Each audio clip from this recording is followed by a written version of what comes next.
Hello guys, இன்னைக்கு இந்த வீடியோவில் நம்ம பேச போகிற டாபிக் என்ன அப்படின்னு பார்த்தீங்கன்னா, நம்ம பென்டனோட அல்டிமேட் சீரீஸில் நம்ம அல்டிமேட் ஏரர் வந்து மேப் ஆஃப் இன்ஃபினிட்டியை ரொம்ப கஷ்டப்பட்டு கண்டுபிடிச்சி அதுக்கப்புறம் ரொம்ப தூரம் ட்ராவல் பண்ணி தான் பார்த்தீங்கன்னா ஃபோர்ஜ் ஆஃப் கிரியேஷனுக்குள்ளேயே என்ட்ரு ஆயிருப்பாரு. ஸோ இந்த ஃபோர்ஜ் ஆஃப் கிரியேஷனுக்குள்ளே ஏகப்பட்ட அடல்ட் ஃபார்மில் இருக்கக்கூடிய செலஸ்டியல் சேப்பியன்ஸ் இருந்தாலுமே அவர் பேபி செலஸ்டியல் சேப்பியன், அதாவது பேபி ஏலியனிக்ஸை மட்டும்தான் டார்கெட் பண்ணுற மாதிரி காமிச்சிருப்பாங்க. ஸோ எதுக்காக நாம ஏரர் வந்து பேபி ஏலியனிக்ஸை மட்டுமே டார்கெட் பண்ணுறது அப்படிங்கிறதுக்கு ரெண்டு விதமான ரீசன்ஸ் இருக்கு. அந்த ரெண்டு ரீசனை தான் இந்த வீடியோல நம்ம கம்ப்ளீட்டா பார்க்க போறோம். ஸோ இந்த வீடியோ ரொம்பவே இன்ட்ரெஸ்டிங்கா இருக்கும், அதனால ஸ்கிப் பண்ணாம ஃபுல்லா பாருங்க. வாங்க வீடியோக்குள்ள போலாம். ஸோ ஃபஸ்ட்டு பார்க்க போகிற ரீசன் என்ன அப்படின்னா, மோஸ்ட்லி நம்ம சேனல்லே இந்த வீடியோ வந்து நிறைய இடத்துல சொல்லியிருக்கேன். அதனால் பார்த்தீங்கன்னா இந்த ரீசனை பற்றி நிறைய பேருக்கு தெரிஞ்சிருக்கும். அதனால பார்த்தீங்கன்னா சிம்பிளாகவே சொல்லிடுறேன்.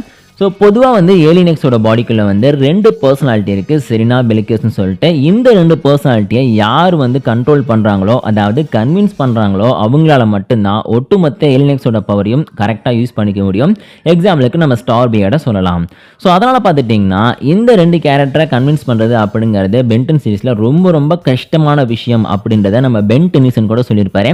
சொல்லப்போனால் இந்த பென் டென்னிசன் மட்டும்தான் இது வரைக்கும் இந்த ரெண்டு பர்சனாலிட்டியுமே வந்து ஈஸியாக வந்து கன்வின்ஸ் பண்ண ஒரே கேரக்டரா.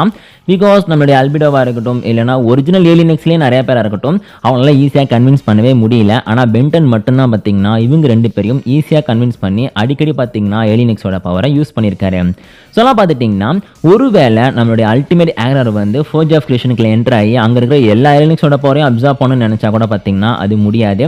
பிகாஸ் இவர் வந்து ஒரு ஏலியனிக்ஸோட பவர் அப்சர்வ் பண்ணிட்டாருன்னு வச்சுங்க, அப்போவே அவருக்குள்ள பார்த்தீங்கன்னா இந்த செரினா பெலிகஸ் அப்படின்ற ரெண்டு பர்சனாலிட்டி கிரியேட் ஆகிடும். ஸோ அதெல்லாம் பார்த்துட்டிங்கன்னா நம்மளுடைய அல்டிமேட் ஏரர் வந்து அவங்கள முதல்ல கன்வின்ஸ் பண்ணாதான் ஏலியனிக்ஸோட பவரை யூஸ் பண்ண முடியும். ஸோ அல்டிமேட் ஏரரோட கோலே என்ன அப்படின்னு பார்த்துட்டிங்கன்னா யூனிவர்ஸை கண்ட்ரோல் பண்ணுறது. ஸோ அதுக்கு பார்த்தீங்கன்னா கண்டிப்பாக நம்மளுடைய செரினா பெலிகஸ் வந்து பர்மிஷன் கொடுக்கவே மாட்டாங்க. ஸோ அந்த ஒரு காரணத்தினால தான் பேபி ஏலியனிக்ஸ் வந்து நம்மளுடைய அல்டிமேட் ஏரர் பார்த்துட்டிங்கன்னா டார்கெட் பண்ணாரு. அதாவது பேபி ஏலியனிக்ஸ் பார்த்துட்டிங்கன்னா ஏலியனிக்ஸ் அளவுக்கு பவர்ஃபுல்லாக இருந்தாலுமே அதுக்குள்ளே வந்து ரெண்டு பர்சனாலிட்டிங்கிறது அப்போ கிரியேட் ஆகிருக்காது. அடல்ட் ஃபார்ம் ரீச் பண்ணும்போது தான் பார்த்தீங்கன்னா ஏலியன்ஸோட பவரை யூஸ் பண்ணிக்கவும் தெரியும். அதில் பார்த்தீங்கன்னா அதுக்குள்ளே அந்த ரெண்டு பர்சனாலிட்டி கிரியேட் ஆகும்.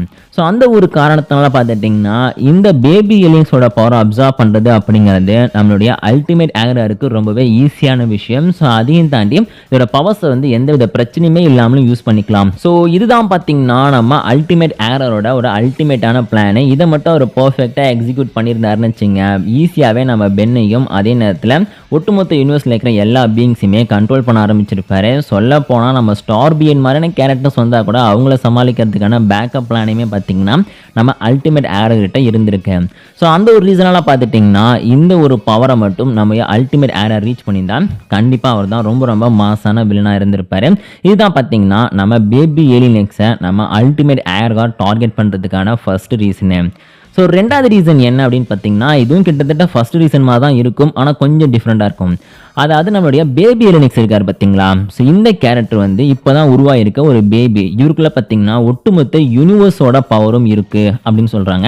அதாவது ஒரு யூனிவர்ஸ்குள்ளே ஒரு ட்ரூ ஆம்னி பொட்டன் இருப்பாங்களே, ஸோ அந்த ட்ரூ ஆம்னி பொட்டன்டே பார்த்தீங்கன்னா இந்த பேபி ஏலியனிக்ஸ் தான் அப்படின்னு சொல்லிட்டு சொல்கிறாங்க. ஸோ அதெல்லாம் பார்த்துட்டிங்கன்னா இந்த ஏலியனிக்ஸோட பவர், அதாவது பேபி ஏலியனிக்ஸோட பவர் அப்படிங்கிறது 100 செலஸ்டியல் சேப்பியனோட பவரை விட ரொம்ப ரொம்ப அதிகமாக இருக்கும். சொல்லப்போனால் ஒட்டுமொத்த செலஸ்டியல் சேப்பியன் ரேஸோட பவர் இருக்குது பார்த்தீங்களா, ஸோ அவங்களுடைய பவரை விட இந்த ஒரு ஏலியனோட பவர் அப்படிங்கிறது ரொம்ப ரொம்ப அதிகமாக இருக்கும்.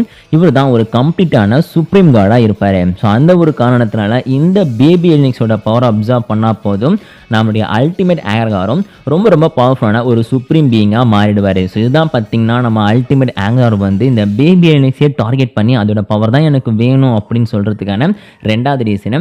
சிம்பிளாக சொல்லலாம் அப்படின்னா பேபி ஏலியனிக்ஸ் வந்து ரொம்பவே ஈஸியாக வந்து தன்னுடைய பவரை இழந்துடுற ஒரு கேரக்டர், அதே நேரத்தில் ரொம்ப ரொம்ப பவர்ஃபுல்லான ஒரு கேரக்டரும் கூட. ஸோ அந்த ஒரு ரீசனால் தான் இந்த பேபி ஏலியனிக்ஸை நம்மளுடைய அந்த அல்டிமேட் ஏரரை பார்த்தீங்கன்னா டார்கெட் பண்ணி அதோட பவர் அப்சர்வ் பண்ண ட்ரை பண்ணியிருப்பாரு.